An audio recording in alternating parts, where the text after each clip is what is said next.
எல்லோருக்கும் நமஸ்காரம். இன்றைக்கி வெள்ளிக்கிழமையாச்சே. இன்றைக்கி நம்ம அம்பாளை பற்றி தான் இன்னும் கொஞ்சம் விஷயம் தெரிஞ்சுக்க போகிறோம். இப்போ பார்க்கலாமா? ஊரில் ஒரு பெரிய மனிதர் இருந்தார். அவர் பெயர் பெருமாள். அவர் வீட்டில் ஒருவர் வேலை செய்ய வந்தார். அவர் பெயரும் பெருமாள். அவரை எப்படி தினமும் கூப்பிடுவது? தன் பெயரையே சொல்லி கூப்பிடுவது கஷ்டம் என்பதற்காக உங்கள் பெயரை கொஞ்சம் மாற்றிக்கொள்ளுங்கள் என்று எஜமானர் சொன்னார்.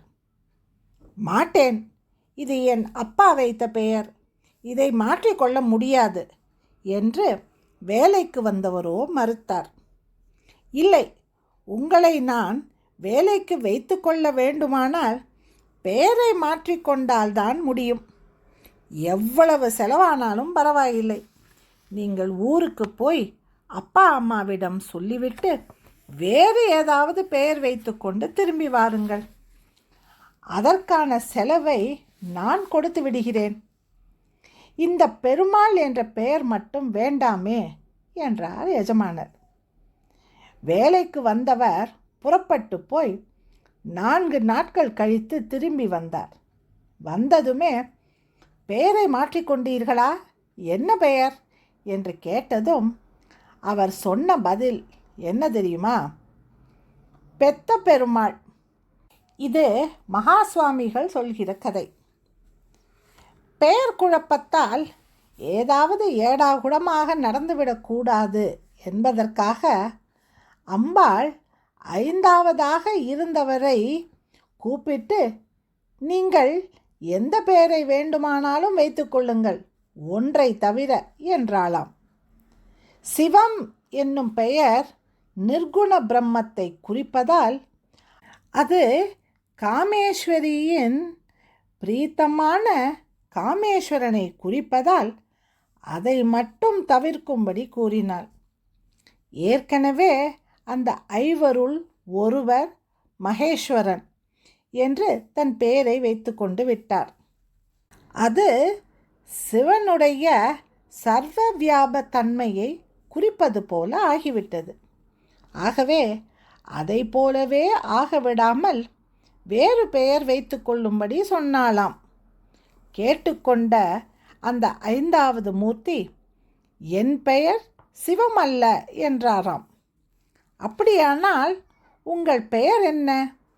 சதாசிவம்.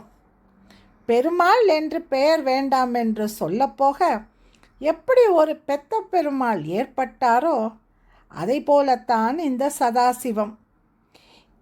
இந்த கதையை மகா பெரியவர் மிக அழகாக சொல்லுவார். அனுக்கிரகத்துக்கு இருக்கும் 5வது தெய்வம் சதாசிவம்.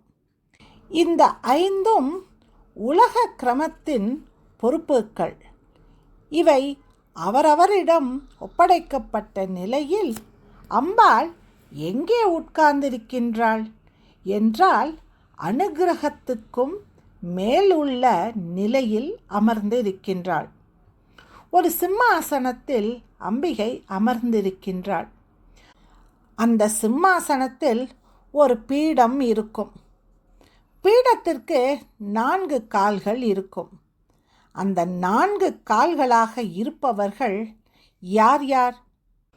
சிருஷ்டிக்கு அதிபதியான பிரம்மா, ஸ்திதிக்கு தலைவராக இருக்கும் விஷ்ணு, சம்ஹார மூர்த்தியான ருத்ரன், திரிபோவத்துக்கு மகேஸ்வரன். இந்த 4 தேவதைகளும் 4 கால்கள். இந்த கால்கள் ஒரு பீடத்தை தாங்கிக் கொண்டிருக்கின்றன. அந்த பீடமே சதாசிவம். சதாசிவ பீடத்திற்கு மேலே, அனுக்கிரக பீடத்திற்கு மேலே அமர்ந்திருப்பவள்தான் அம்பிகை, அதாவது பரமேஸ்வரி. அதனால்தான் சதாசிவ பிரியங்க நிலையா என்று அவளை ஆச்சாரியர் பாடுகின்றார்.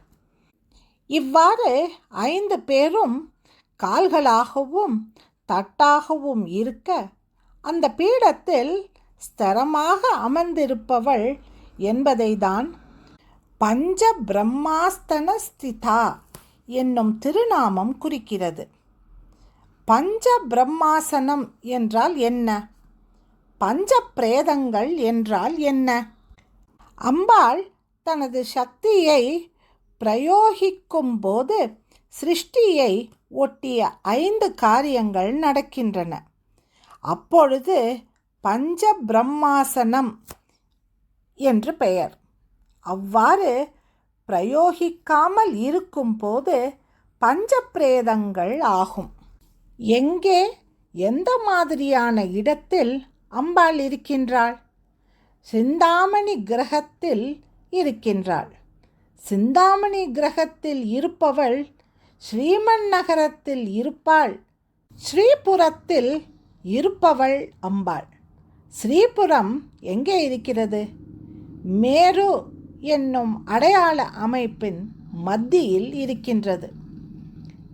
மேருவுக்கு பல விளக்கங்கள் இருக்கின்றன. அடையாளமாகவும் யோக சாஸ்திர முறையிலும் தந்திர சாஸ்திர முறைப்படியும் வெவ்வேறு விளக்கங்கள் கூறப்படுகின்றன. மேருமலையின் உச்சியில் ஸ்ரீபுரம் இருப்பதாக கணக்கு. மேருமலை வடதிசையில் இருக்கிறது. மேருமலைக்கு 4 சிகரங்கள் உண்டு. இந்த 4 சிகரங்களுக்குள் 3 ஒரே உயரமாக இருக்கும். 3 சிகரங்களுக்கும் யார் யார்? முத்தொழில்களை செய்யும் பிரம்மா, விஷ்ணு, ருத்ரன் ஆகியோரே இந்த 3 சிகரங்கள். 3 சிகரங்களுக்கு மேல் 4வது சிகரமாக உயரத்தில் இருக்கும் சிகரத்தில் ஸ்ரீபுரம் இருக்கிறது. ஸ்ரீமன் நகரநாயகா. அந்த ஸ்ரீபுரத்தில் சிந்தாமணி கிரகத்தில் அம்பாள் வீற்றிருக்கின்றாள். சிந்தாமணி என்ற ஒரு கல் இருந்ததாக சொல்வார்கள். ஒரு சிறிய சிந்தாமணி கல் இருக்கிறது என்று வைத்துக்கொள்வோம். அதனிடம் நாம் ஏதேனும் வேண்டும் என்று கேட்டால் உடனே கொடுத்துவிடும். சிந்தாமணி குணமே அதுதான். சிந்தாமணி என்பது எதை கேட்டாலும் தரும் என்பதால்தான் சிந்தாமணி குணநிகா என்று அம்பாளை ஆச்சாரியர் பாடுவார். ஏதுமற்ற எங்களுக்கு கேட்டதையெல்லாம் தருபவளே என்று பொருள். சின்னஞ்சிறு கல்லாக இருக்கும் சிந்தாமணியே நாம் கேட்டதையெல்லாம் கொடுக்கும். அம்பாள் வீற்றிருப்பதோ முழுவதும் சிந்தாமணி கற்களான கிரகத்தில். சிந்தாமணி கிரக அந்தஸ்தா. அப்படியானால் அவள் அனைத்தையும் தரவல்லவள் என்றுதானே ஆகிறது. ஸ்ரீபுரம் மேருமலையின் உச்சியில் இருக்கிறது என்று பார்த்தோம். யோக சாஸ்திரத்தின் அடிப்படையிலேயே பார்த்தால் ஸ்ரீபுரம் பிரம்மரந்திரத்தில் இருக்கிறது.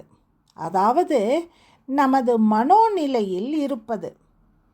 ஆகவே இதற்கு என்ன அர்த்தம்? சிந்தாமணி கிரகம் என்பது நிஜமான சிந்தாமணி கற்களை கொண்டு கட்டியது மாத்திரம் அல்ல.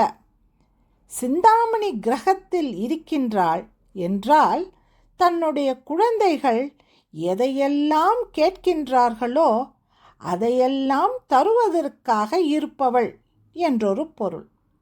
இன்னொன்று, இந்த ஜீவன்களின் உடல்களையே தன்னுடைய இருப்பிடமாக கொண்டு சிந்தாமணியின் திருப்தியை அங்கேயே ஏற்படுத்துகின்றாள். ஸ்ரீ என்றால் ஐஸ்வர்யம், ஸ்ரீநகரம் என்றால் ஐஸ்வர்யம் செழித்த நிலை.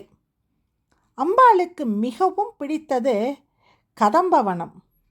கதம்பவன சுந்தரியாக இருப்பவள் கதம்பவனவாசினி. ஆச்சாரியர் இதை பாடும்போது நிபவ உபவனம் என்று குறிப்பிடுகின்றார். நிபம் என்றால் கடம்ப மரம் என்று பொருள். அந்த கடம்பவனத்தில் நடுவில் இருக்கும் சிந்தாமணி கிரகத்தில் அம்பாள் வாசம் செய்கின்றாள். அவளே மகாபத்மாடவி சமஸ்திதா என்கிறது ஸ்ரீ லலிதா சகசரநாமம். அதுவோ பெரிய காடு. எப்படிப்பட்ட காடு? அநேக தாமரை பூக்கள் பூத்திருக்கும் காடு. தாமரைக்கு மற்றொரு பொருள் மனம். மனம் என்னும் தாமரை மட்டுமல்ல, ஆற்றல் தாமரையை யோக சாஸ்திர முறைப்படி சிறிது சிறிதாக உயர்நிலைக்கு ஏற்றிக்கொண்டே போனால் சகசிரார பத்மம் என்று கூறுகின்றோமே, அந்த இடத்தை அடையலாம். குண்டலினி சக்தி மேலே ஏற்றிக்கொண்டே சென்று கபாலத்தில் நிறுத்துகின்ற இடமான சகசிரார பத்மத்தில் அம்பாள் வீற்றிருக்கின்றாள். அம்பாளை நாம் எங்கே கொண்டு சென்று கொலுவைக்க வேண்டும் என்பதற்கு இந்த நாமாவளி. இதையேதான் அபிராமி பட்டரும் பாடுவார். மீண்டும் இன்னொரு பதிவில் நாம் சந்திக்கும் வரை உங்களிடமிருந்து விடைபெறுவது உங்கள் ஆஷா மனோகரன். நன்றி, வணக்கம்.